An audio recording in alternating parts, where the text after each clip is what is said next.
In today's video we are going to talk about one of the most curious countries in the world, a country mired in poverty but that sees the light at the end of the tunnel, and is ready to begin its ascent to the skies that can place it among the great world powers. Today we talk about India, but why are the people so poor that it has the potential to be one of the most promising economies in the world? Will it be able to catch up with China or the USA? Well, make yourself comfortable and let's get started.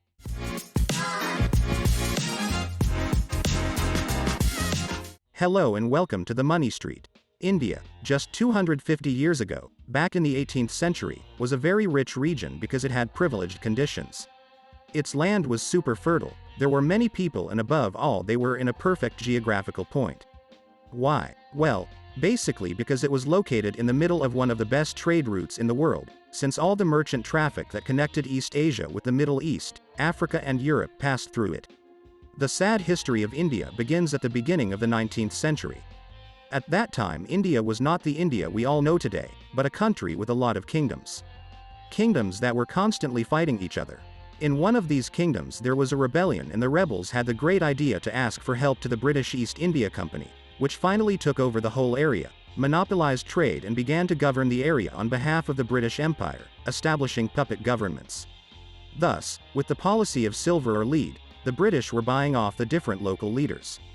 After a rebellion in 1857, the British Crown took direct control of the territories of the British East India Company, and the so-called British Raj was formed, consisting of present-day India, Pakistan, Bangladesh and Burma.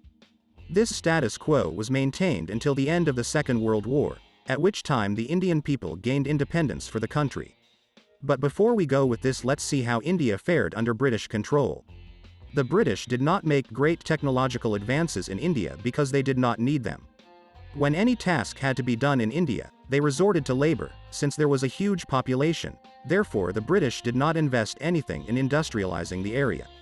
At the beginning this model worked, but technological development reached such a point in the industrialized countries that simple machines were capable of doing more tasks in a better quality than the inexhaustible human resources of India could do. In addition, the British did not build large infrastructures in the area, so without factories and infrastructures, India was gradually left behind with an insufficient production of goods for its very large and growing population. Poverty was spreading and the Indian population began to protest against English rule. These protests became more important during and after World War II, a time when India suffered greatly, as everything manufactured by the country's few industries was destined for the British war effort. Under the leadership of Gandhi, the Indian people began a series of mostly peaceful protests that culminated in the country's independence. The challenge facing the new India was almost unprecedented in the world. The country was made up of a brutal diversity in which there were up to 22 different languages, spoken by at least 1 million people, in which national identity is not at all marked and in which the population identifies with its regions, and above all in which at the end of the Second World War there are 320 million people. In fact, Pakistan and Bangladesh ended up becoming independent of the country because Indus Muslims could not even see each other. If you are enjoying this video and want to be aware of new videos, subscribe to this channel and turn on notifications. The only precedent of a very rapid industrialization for such a large number of inhabitants was that carried out by the Soviet Union after the Russian Revolution. India looked to this model for its long-awaited industrialization. Despite taking the Soviet Union as an example, India did not go that far and did not nationalize the entire economy, but only the country's strategic industries, such as energy, mining, steel, defense and transportation, leaving the rest of the sectors in the hands of private enterprise. The government's takeover of these industries was a real failure for two reasons. The first is because public companies tend to be more inefficient, especially in less developed countries where corruption is rife. The second reason is that, historically, the skilled positions in the Indian economy had been held by British and there were hardly any qualified leaders to manage such important industries on such a large scale. In addition, in its private sector, India faced another major problem: competition from abroad. At the time of independence, India did not need to export products to grow. It was enough to satisfy the demand of its own population to industrialize the country. To prevent foreign companies from reaching this population and to ensure that everything consumed by Indians was made in India, protectionist measures were implemented with tariffs on foreign products and, above all, an immense bureaucracy so that almost no foreign company could set up in the country. This resulted in a lack of competitiveness in which Indian companies simply did not have much incentive to innovate as they had no one to compete with them.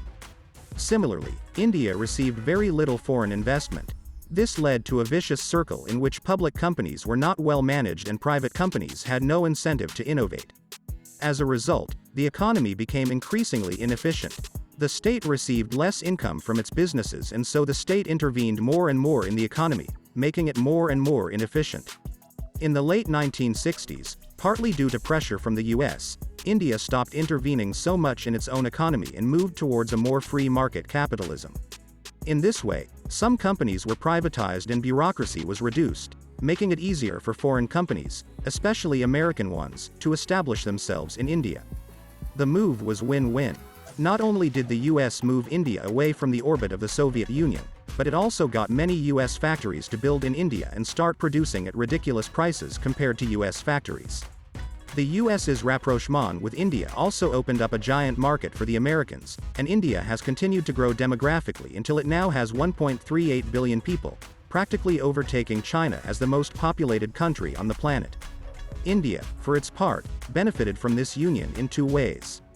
Firstly, by obtaining generous economic aid from the US, and secondly, by attracting skilled labor to the country and getting US companies to collaborate with Indian companies, creating joint ventures or simply sharing knowledge with them.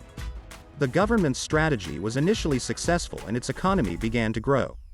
In India in the 1970s, there were hardly any people starving, but poverty was still present.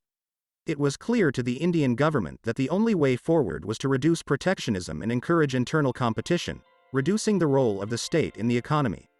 The problem is that not everyone thought this way. Let's see, possibly all the economic agents in India had this vision, but not all of them were equally well suited to it. The elite of Indian society, who were in key positions in public companies or at the head of Indian companies that were protected by government protectionism, were making money out of the situation. Their country was starving, but they were doing very well.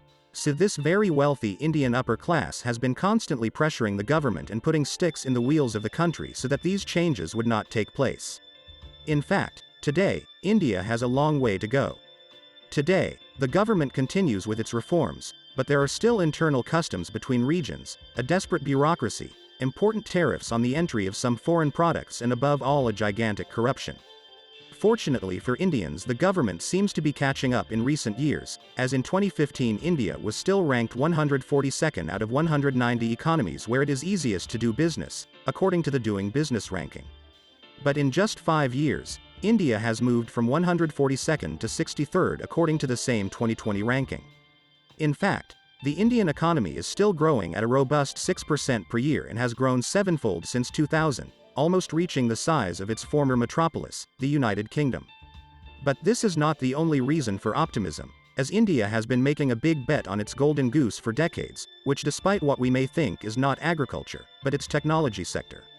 If we look at some of the world's major technology companies such as Microsoft, Google or Adobe, they are Indian.